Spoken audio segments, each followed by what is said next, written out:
everybody. Welcome to PadreCast with Daren and Littleboy. This is our debut episode. We're going to be coming at you every week talking about the world of Padre Baseball. I am Littleboy. I'm Daren. Daren's here with us, and let's go ahead and get right into it. Oh, actually, I'll give you a little bit of background here.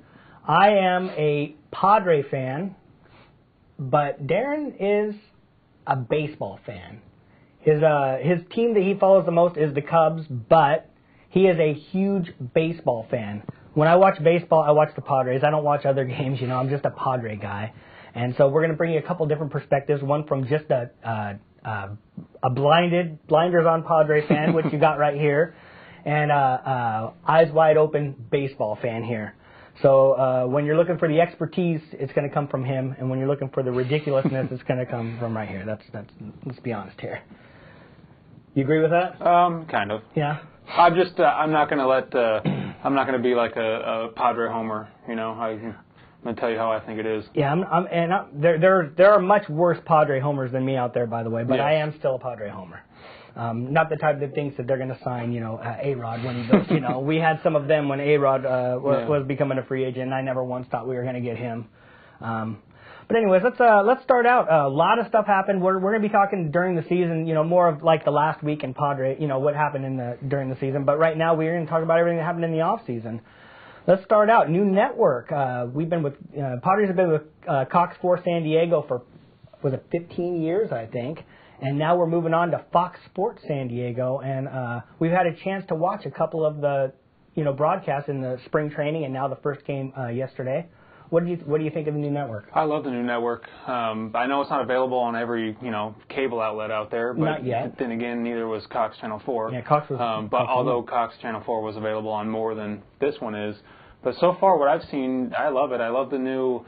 Yesterday was really the first time we got into a regular season game, but I love the broadcast. You had mentioned something that feels more like a national broadcast, and it sure does with the game breaks and just everything, with the pregame show, the postgame show, and then just all the programming that is on that, even when the Padres aren't playing. I really like that. Brings more sports also, Clippers and Ducks. But the network. I'm a big overall. fan of it. It's a shame that not more Padre fans could get it, but if you're a big enough Padres fan, you'll find a way to get it. Yeah. Whether you got to switch cable companies or what. Right, and to be honest with you, the deal isn't actually completely finished yet. Right. They are going to be on all the networks. I mean, it's a 20-year contract. Yeah. And they want to get their money back. It's a lot of money, and in order to get their money back, they're going to need to negotiate with these other networks, and they will. And a true Padre fan should love this deal because the Padres are getting paid so much more than what Channel 4 is paying them. And eventually, I know a lot of the Padre fans think that the money's not getting spent where it needs to because they're not going out and getting high-priced free agents. But eventually, this money's going to trickle back into the, into the players, and it's all around a better deal for the Padres. Yeah, I want to bring something up about that later on. We're going to talk about the ownership situation a little bit, and we can talk about that more. Another big move that happened in the off season was Jed Hoyer. Who was most Padre fans were fans of his. I really liked him. You listen to him talk, and I really, really liked him. They let him go and made Josh Burns the GM. Now, Jed Hoyer ended up going to your Cubs, so it's going to be interesting what your take is on this. What do you think about that? Well, for the record, the funny thing about this is before the Cubs even hired him and got him, and I kind of made a joke to you about, got to get Jed Hoyer. Yes. And that was months before it even happened. Yes. And then when it happened, I was... When you said it, you thought there was no chance. You were just saying there's no way the Padres are going to let him go. Right. Such a great young GM, and so... I am a Cubs fan. It was amazing. I was happy. But from everything I've heard, Josh Burns, he's basically the next level. He's the next guy, basically the same cut in the same mold as Theo Epstein and Jed Hoyer. So every interview I've heard with him, he sounds great. A friend of mine actually brought to my attention that when the Cubs contacted the Padres, they wanted to talk to Josh Burns, and Morad, who was the owner at the time, actually said, you don't talk to him, you can talk to Jed Hoyer. And what they said, his comment was, I don't care if you talk to our GM, he's the GM of the last place team. I don't know if you heard that or not.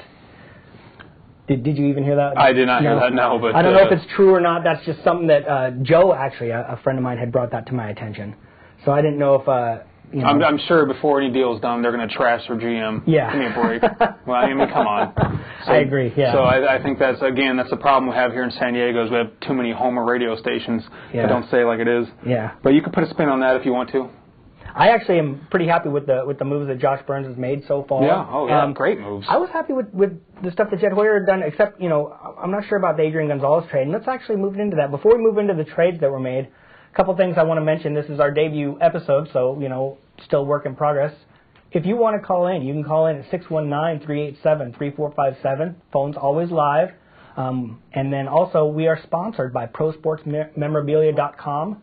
Go to our website, PMLBsports.com, and you can click on the link, and if you buy anything from there, we'll get a little bit of money, which is always nice. A few trades happened in the off-season. Matt Latos, who I, as a Padre fan, I know that he had some issues. I always thought that he's actually long-term going to be a really, really good pitcher. I was a little bit surprised. But we got quite a bit, you know, I'm not going to name them all off, but Edinson Volquez and Yolanda Alonso was the big people they got in that move. Now, the former Reds general manager, Jim Bowden, I'm going to keep going, then you'll get to talk. Okay. He actually made a comment. He said that he thought the Padres clearly won the trade. He said, in modern times, I can't remember a trade that was this far lopsided. Me as a Padre fan, I thought we got the better end of the deal. I'm not quite sure if there's... I'm sure there's more lopsided trades than that, but what do you think? Who do you think got the better deal on that? Yeah, I 100% think the Padres got the better deal on that. Yeah. Matt Latos, a lot of Padre fans like that guy, flat out a cancer on the team. Such an arrogant, selfish, cocky player, always has been. I know he's still young, so that could change. Right. But, I mean, for a guy, I remember there was at one point during last season, Padres lost 1-0, and I think Matt Latos, 7 innings, 1 earned run, and his comment after the game was like, "Well, I only gave up 1 earned run. What can I do?" You know, and that's not what you need guys saying. You know, I mean, I understand where he's coming from. He's frustrated that his offense can't score any runs. I get that, but that's not what you say, and especially not what you say to the media. I always thought Matt Latos was a cancer. I'm just glad he's not on my team. And Yonder Alonso, a lot of people don't know his name, but I mean, the guy got a cup of coffee last year with the Reds. I think he hit like 330. Right. You know, and he's just a stud, man. He had a really, really good spring training too. Yes, really good spring training. You know, he's not quite the defensive player that the Padres fans are used to with Adrian Gonzalez. Right. But I mean, he is a stud when it comes to the play. He's going to be middle of the order bat for the Padres for quite some time. I sure hope so. We need somebody in the middle of the lineup. I'm going to refer to us as we. That's just the easiest thing to do. We need somebody in the middle of our lineup that maybe produces just a little bit of fear in the other team. And the player that kind of just got thrown in there on the Reds, Edinson Volquez, kind of wore out his welcome in Cincinnati. Had a couple great years. Had some injury problems, though. Yeah, he had injury problems, and there were some problems in the clubhouse. I don't think him and Dusty Baker saw eye to eye, but you know, the more and more I'm starting to realize that a lot of people don't see eye to eye with Dusty Baker. Yeah, you've but experienced that a little bit as a that was totally kind of just off to the side. Oh yeah, and we got Edinson Volquez. I mean, we're talking about an all-star. He ended up being the opening day starter. Yes. He started yesterday. He pitched. I mean, he had a few control issues that one inning, which he's always going to have. He pitched great though. I thought he pitched great. He's nasty. He's got he's a nasty pitcher. I heard that changeup was. I was working. I didn't get to see the game. I heard the changeup was. He just had it going. His off-speed stuff in general is nasty, and he's going to be in pitching half his games at Petco Park.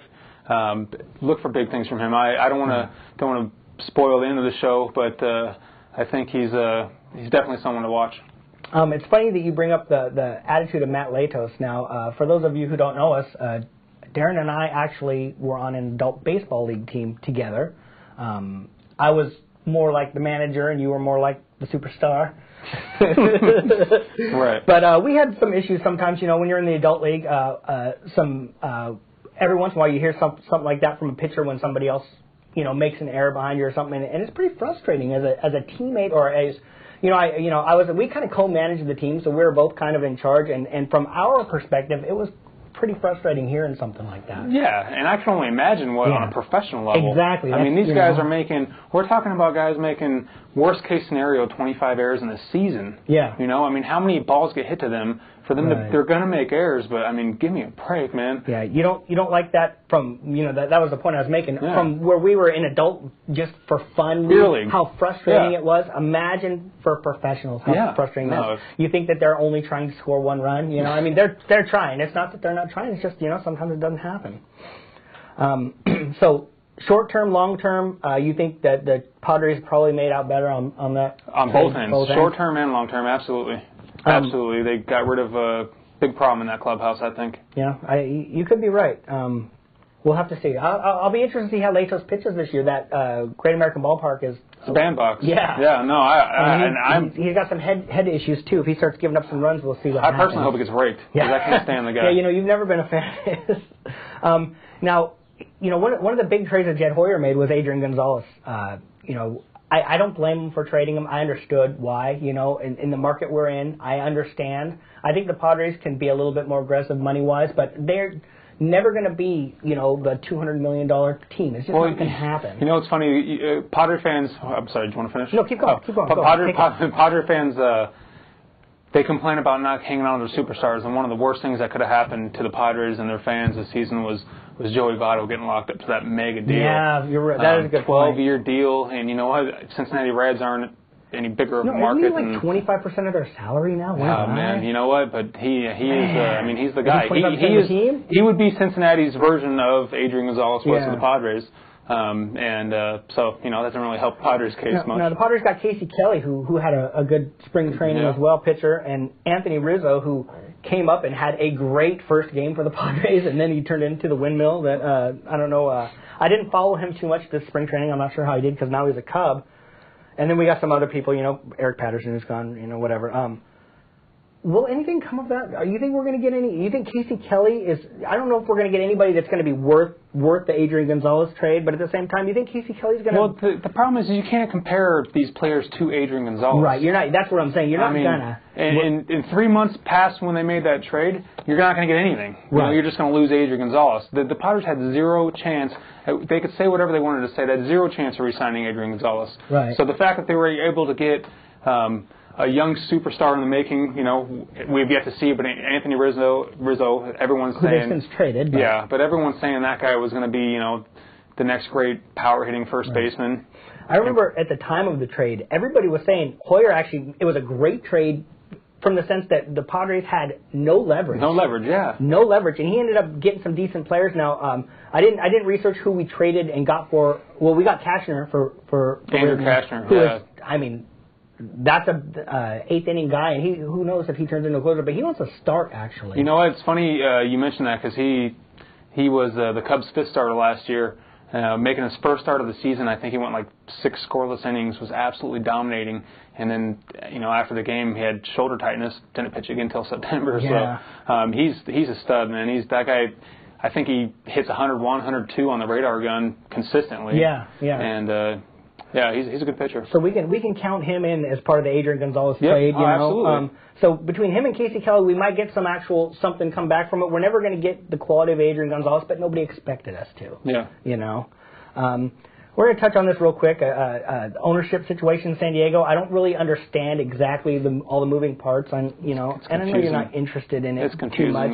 Yes. John Moores is in. Jeff Moorhead is out now. One interesting thing that I heard was John Moores now might not be selling the team. He's thinking about keeping it now. And I think a big reason is because of that the TV deal. Yeah, the team's worth a lot more now. Yeah. Absolutely. He even said on an interview today, he said, this brings us from $11 million a year to $30 million a year of income from TV. And now, one of the questions I had is if Moores was looking to sell the team, because we don't know, let's pretend like the Padres at the trade deadline are in the middle of a actual, a run for the playoffs. You think they make them? You think they're buyers, or what do you think they're going to do? Yeah. You think they're going to trade for somebody? You think they're going to? I mean, you'll probably see a small trade of just same thing they did a couple years ago, getting guys. Not your prototypical superstar, but they brought over Miguel Tejada. Right, which actually ended up working out pretty good. Yeah, you know, I mean, I would say if they're contending, absolutely, why wouldn't they? Yeah, I'm hoping so. It would sure suck to actually get there, and we'll talk about how we think they're going to do this year later on. But it would sure suck to get there and then for them not to make a move because of a money issue. You know, it's real frustrating, you know. Yeah, it's very similar to the whole Frank McCourt thing. I mean, I try to stay out of the whole, you know, all these suits when it comes to the baseball teams. Rich people problems. Yeah, but isn't that kind of what happened with Frank McCourt? You know, you kind of started taking that TV money for granted, and we all know what happened there. But, right. Yeah. Let's move on to a couple players. I got a couple on here, and you probably have some in your mind also. Few Padre players, is this a make it or break it year? And the big one for me is Will Venable. You hear all sorts of stuff about him, and you see him, he goes in these stretches, and the guy looks, I mean, he plays defense, he hits for power, he can hit for average, he has speed. I mean, he's got, was a 5-tool guy, all the stuff that you want to say, and he just is so streaky, but the bad streaks outlast the good streaks. How patient are the Padres going to be with this? And are maybe expectations too high? Do you think maybe we've set the expectations too high for him? I don't think so. No, I think he's a good talent. I think if there's any red flag at all is the fact that going into the season he looks like he's going to platoon with Denorfia. So I mean, if you're counting on him to be a big factor on your team, you know, the fact that he's just platooning. I mean, in order to be a difference maker on your team, you got to be able to hit righties and lefties. Yes. You know, and no matter how good Chris Denorfia hits lefties, you got to be able to hit them both. You got to make them not want to platoon you out. The thing that's funny that amazes me is all these Padre fans, they're losing patience with Will Venable. They already lost patience with Kyle Blanks. You talk to just about every Padre fan. They're tired. They want to see him go. Yeah. And the funny thing is you got guys like Chase Headley who have been underachieving for the last 5 years. You know, and he's great. He's our 3 hitter. But you know, Will Venable, we can't even give him a season and a half. Kyle Blanks, we can't even give him a full season. The only issue I'm going to take with you with Chase Headley is he actually, average-wise, hit really good last year. But the problem is he plays third base, and he hits like a second base. Chase Headley's been underachieving for the Padres for the last 5 years. Yeah, I know you've been down on him. We've talked a lot about him. Okay, he's a 2-hitter, maybe a 7 or 8 hitter. What if he hits 285 with 20 bombs this year? You think that'd be acceptable, or you think he needs to do more than that? I don't see him reaching those numbers. But I would actually, on this team, I would consider that acceptable. Yeah. But just the way parade for him in San Diego. The way the Padre fans look at that guy, like he's our guy. I mean, he's just. I haven't seen eye to eye on Chase Headley for a long time, and you need power out of your corner infield. What do you think about Nick Hundley? I think this is going to actually be a breakout year for him. I think I'm actually jumping the gun on that a little bit. He did good last year. He had a little bit of injury. I really like him, actually. I really do. I really like him. He's one of the better hitters on the team, in my personal opinion. Yeah. And when he gets hot, he gets really hot. He reminds me a lot of Alfonso Soriano. You know, when he gets hot, it seems like he's going yard every night. But the injury, I mean, I remember the first month of the season, I'm like, man, that guy was head of the All-Star game. Yes, he was just absolutely tearing the cover off the ball. I actually think this is his year where he steps up and becomes leader and actually takes his team, you know, under his wing. I think he's a phenomenal hitter, and you know, he's a great guy. He's a great guy to, you know, for the media. Yeah. You know, every time I've ever heard him interviewed, you know, it seems like he's got a good head on his shoulders, and I think very that's likable, the guy. Very likable guy. Yeah, very you know, a lot of people are looking for the next, you know. He could be the face of the pod. And you know, it's probably right now Cameron Maybin, but I mean, there's so many. With him and Lupke, the fact that they've locked all these guys up, the future is looking good. Yeah, I'm happy they signed Maybin. I'm happy they signed Lupke to new contracts. They kind of signed them past their arbitration, you know, and I really like that. Unfortunately, when these contracts are up, these guys will probably be gone. That's kind of the way the market works. Well, who knows with the new TV deal? I mean, you can't see that far ahead. I wouldn't agree with that, but who knows? The way it's been going, I see where you're coming from. Oh, we can go with what's happened in the past. I got a couple other things that I'm going to throw in there late that we didn't really talk about before.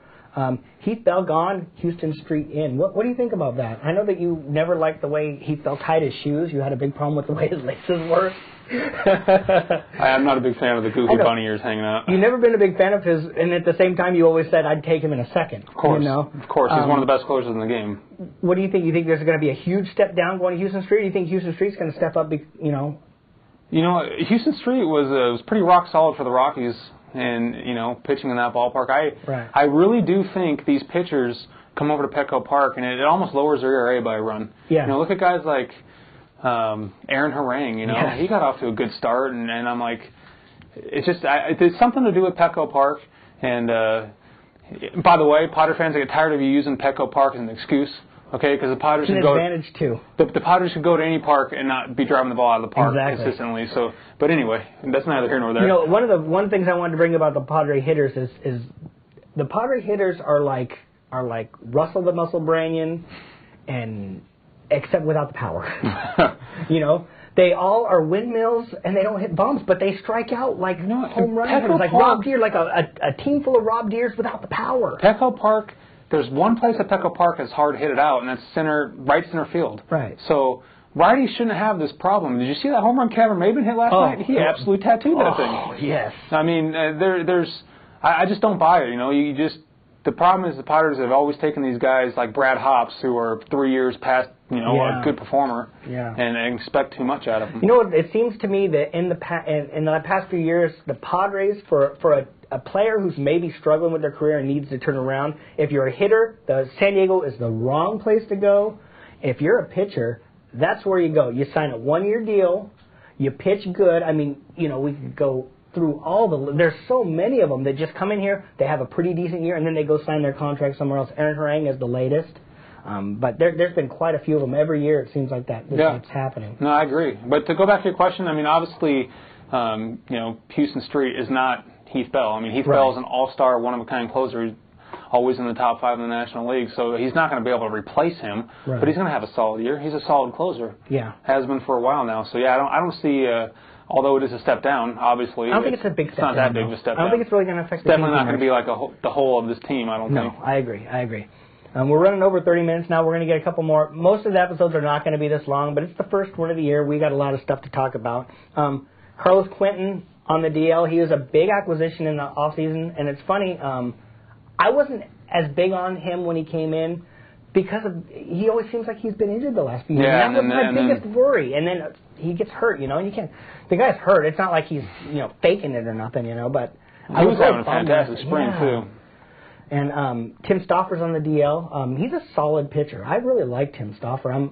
Stoffer's he's another guy that Padres value a little too high. I think Padres fans should do anyway. I think he's a solid 4 or 5 guy, fourth or fifth starter. He started opening day. Yeah, they're looking at him as a number one. Yeah, that's the problem. He's not a number one, but he'd be a solid 5 starter on just about any team. Yeah, I'll give you that. Who wouldn't want Tim Stoffer? No, that's what I was just getting ready to say. He's a 4 or 5 guy in my opinion, but yeah.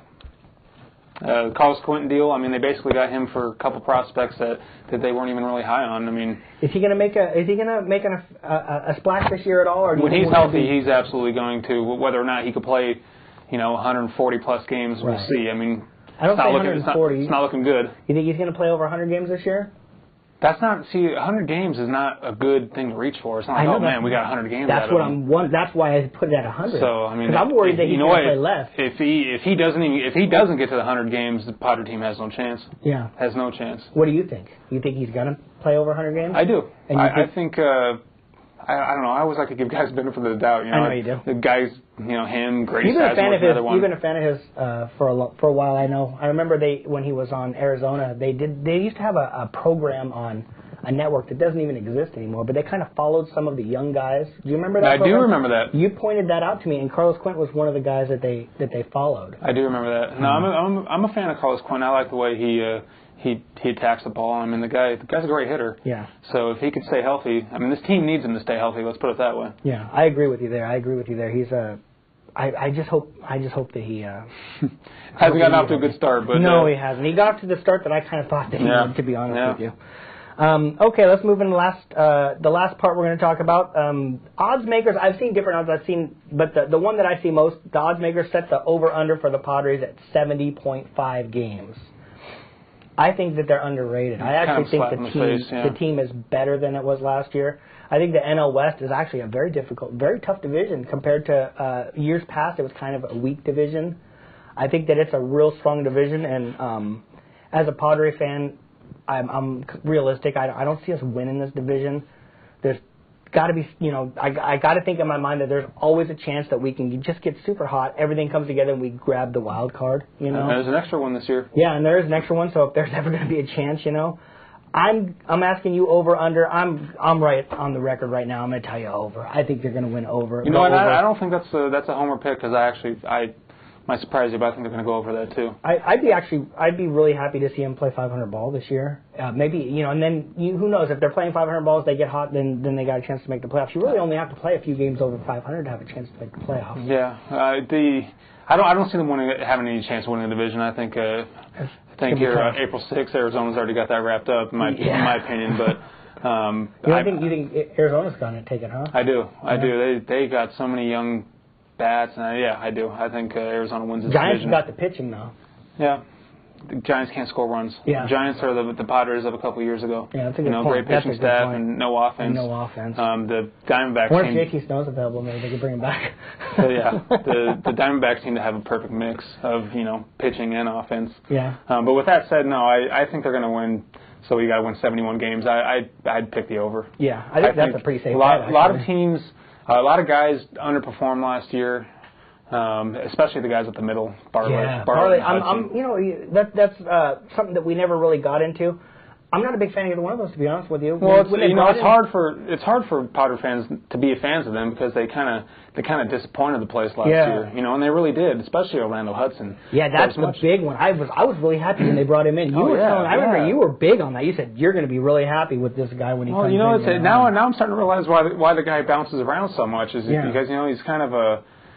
He's got the all-star mouth, and not quite the all-star talent. Exactly. Exactly. But with that being said, I think he's going to have a better year. Bartlett's going to have a better year. I mean, both those guys are like up towards 280 career average, so I think they both hit in the 230s or 40s last season. Yeah, it was rough. It was rough both up the middle. I got to think they're both going to bounce back and have better years than that. Yonder Alonso going to give you better production than you got out of first base last year. Yeah, we didn't get the outfield's solid. Cameron Maben, he could be stout on anybody's team. Yeah, I was real happy they re-signed him. He had a great year. I was really happy with and that's another thing. It's kind of loosely thrown around. Cameron Maben is a good up-and-coming product. He did not have a great year last year. He had a great year if you compare him to the rest of the players on his team. That's what I'm comparing to. Remember, I got the blinders on. I watched the Padre games. You know. Well, I mean, Curtis Granderson had a great year. All right, that's who had a great year. I mean, I want to call Cameron Maben's year great. But for what you were, considering he's a prospect up and coming, guy's a great, phenomenal talent. I will give him that. I love seeing athletic center fielders who are really good at defense. I love seeing that. And the Padres have had a few in the past. We've Steve Finley, of course, and we've had quite a few center fielders that could play. No, he's definitely one to lock up. I agree with you there. We kind of talked about this a little bit. Who do you think is going to have a breakout year for the Padres? Who do you think it's going to be? Breakout year, meaning like all-star discussions? What do you consider a breakout year? Somebody who hasn't been in the all-star discussions before, and That's easy for me. I say Corey Luque. Yeah. Yeah, I think this guy's future ace of this team. Nasty stuff. Corey Luque. I'm gonna go with who I had said earlier. I'm gonna go with Nick Hundley. You know what? I was thinking about that too. Nick Hundley. The problem is, I mean, you really only got one spot if you're a catcher in the National League because Brian McCann's got the other one on hold. Right. So, I mean, it might be a little, if we're just strictly talking about All-Star. But even if he doesn't make it, I'm just talking about in the All-Star discussion, not the discussion of which Padre are they going to send this year. I mean, someone who legitimately should be there, Yeah, no, I think Nick Hundley's, he's getting ready to break out. I agree with you there. You're not in bad hands with Nick Hundley's your catcher, I don't think. Kyle Blanks finished the season on the Padres? No. No? No. You think he's down in the minors, or you think he's somewhere else? I'd probably say he's in the minors, but it's just I think a lot of it is just people not having patience with him. Yeah. It's just funny how they pick and choose the guys they want to have patience with. Yeah. And for whatever reason, he's just not one of the guys they're having patience with. And one more question. One thing that I wanted to look, I actually didn't end up knowing. Did they put Mark Kotsay on the DL? Do you know? They were talking about. I have no idea. I threw you on the spot there. I threw myself on the spot. That's something that I wanted to actually look because I know that they were talking about him. When they signed him, that was another one. I was like, oh, are you kidding me? He's still in the league, It's a typical Padres signing. Yeah, it's a typical Padres signing. We talked about that all the. You wait. He gets past his prime, and then you wait 2 more years, and then they bring him in. So that's going to wrap up our debut episode of PadreCast with Daren and Littleboy. We are going to be doing this I believe every Friday. We haven't locked down a time yet, but we're going to be streaming it live. And when we lock down the time, we, of course, will let everybody know. Once again, you can call in to the show at 619-387-3457. You can follow me on Twitter at LBHost. I'm at Twitter at Daren PFP Sports. And plenty of other shows. Check us out. PMLBsports.com. You can check them out at PFPsports.com. And, of course, you can check out my show at fatmanandlittleboy.com. Until next time, take care. Cheers.